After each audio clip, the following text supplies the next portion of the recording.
नमस्कार, मी अमृता. स्वागत करते तुम्हा सर्वांचं. तर आज बनवणार आहोत बटाटा ब्रेड पकोडे. अगदी सोप्या पद्धतीने आणि 10 मिनिटात ही रेसिपी बनली जाते. तर चला रेसिपीला सुरुवात करूया. इथे घेतले आहेत मी 3 ब्रेड. याला पाण्यामध्ये व्यवस्थित भिजवून घ्यायचं आहे आणि ते पाणी परत पिळून काढायचं आहे. त्यामधून व्यवस्थित भिजला गेला की हाताने त्याला असं पिळून काढायचं. तर इथे मी सर्व ब्रेड असे भिजून त्यातलं पाणी काढून घेतलेलं आहे आणि याला आता व्यवस्थित इथे कट करून घेतलेला आहे.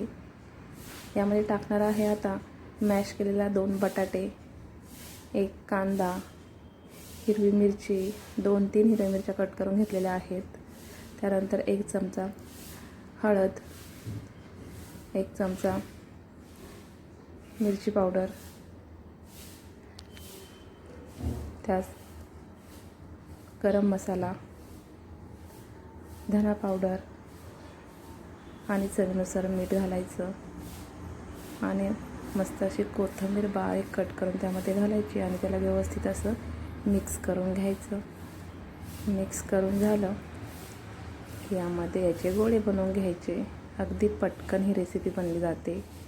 तर याचे आता बॉल्स करून घेऊया. तर बॉल तुम्ही तुमच्या साईजनुसार करू शकता, छोटे मोठे तुम्हाला जसे आवडतील तसे. तर इथे माझे बॉल हे बनवून रेडी झाले.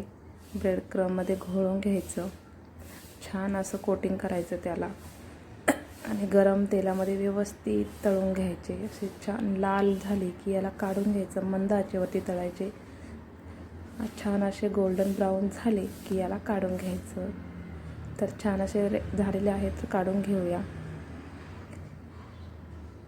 चला सॉस घेऊ. याच्यामध्ये टोमॅटो सॉस घेतला आणि याबरोबर एन्जॉय करा. रेसिपी आवडल्यास लाईक करायला बिलकुल विसरू नका.